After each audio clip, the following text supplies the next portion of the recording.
বন্ধুরা, আমরা আবার ফিরে এলাম আরেকটি নতুন ভিডিও নিয়ে। গত রবিবার আমরা সল্টলেক সেন্ট্রাল পার্কে বইমেলা দেখতে গিয়েছিলাম। বইমেলা এই বছর 45তম বর্ষে পদার্পণ করলো। যেহেতু 2টি বছর করোনার জন্য বইমেলা অনুষ্ঠিত হতে পারেনি, সেহেতু এই বছর বইমেলাতে ভিড় ছিল চোখে পড়ার মতো। প্রচুর লোকের সমাগম এখানে ঘটেছিল। তাছাড়া সেই দিন রবিবার থাকার দরুন প্রচুর মাত্রায় ভিড় লক্ষ্য করা গিয়েছিল।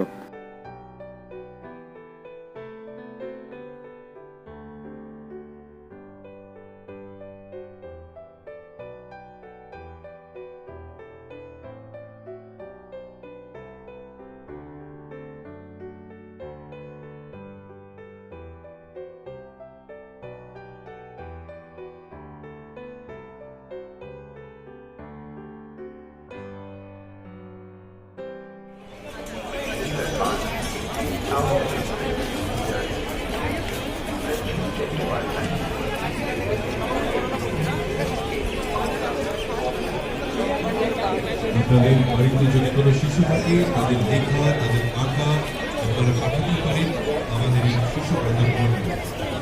আমরা আমাদের এই শিশু প্রকল্পে নিয়োগ করেছি প্রাথমিক বিদ্যালয়ের জন্য।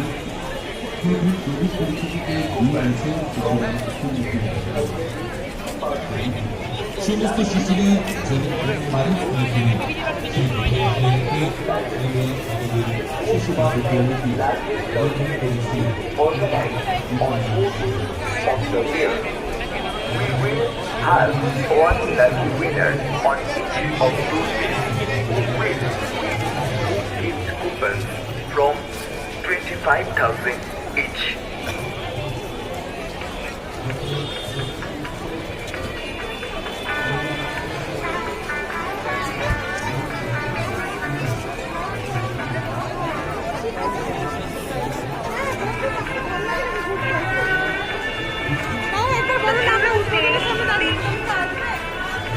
Celebration at the Woodford Ground this year today.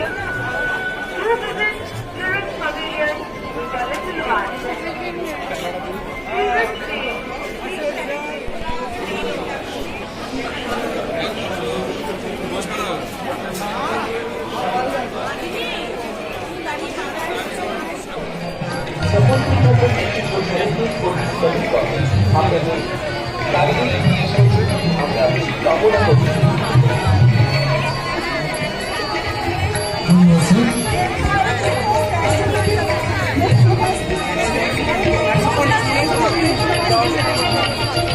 আমি এবার কথাটা ছোট্ট করে ঘোষণা করলাম যখন আমাদের প্যান্ডেল শেষ হয়েছিল 2021 সালে।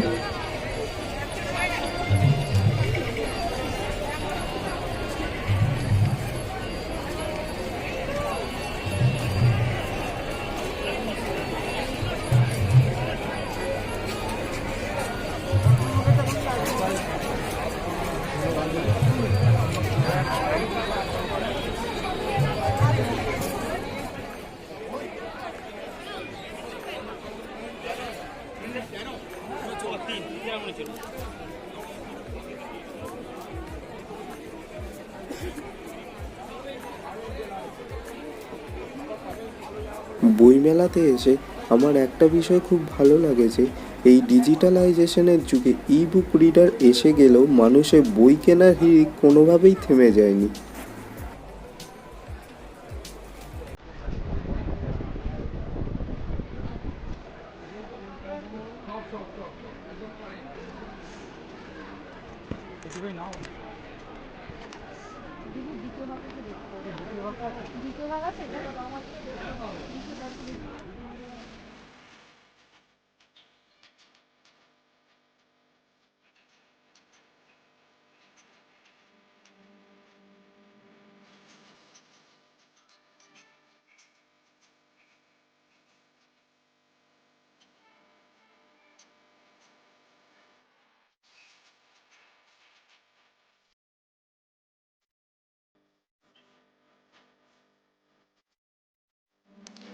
বইমেলাতে খাবারের স্টলগুলোতে ভিড় দেখে আমার এটাই মনে হচ্ছিল যে বইমেলার পাশাপাশি এখানে খাদ্য মেলা করলেও বেশ ভালোই হতো।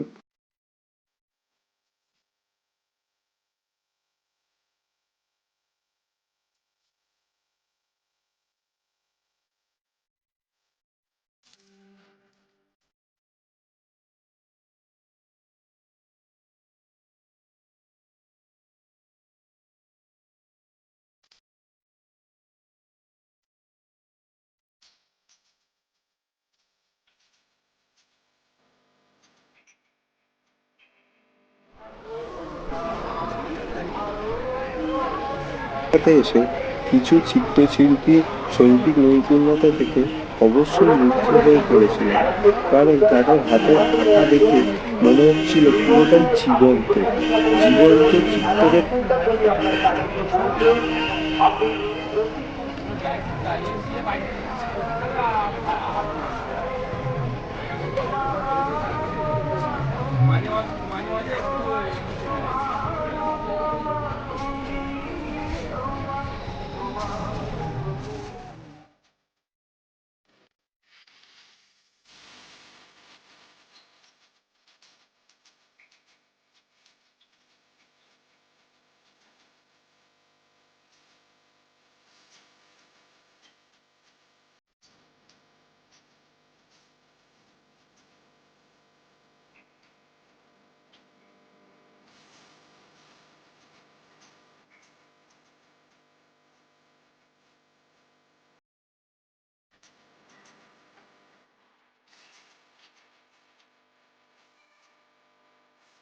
কলকাতা বইমেলা যেহেতু একটি আন্তর্জাতিক বইমেলা, সেহেতু এখানে বিভিন্ন দেশের বইয়ের স্টল লক্ষ্য করা গিয়েছিল, যেমন Argentina, Mexico, Spain, America, Italy, Bangladesh প্রত্যেকটি দেশের বইয়ের স্টল এখানে লক্ষ্য করা গিয়েছিল।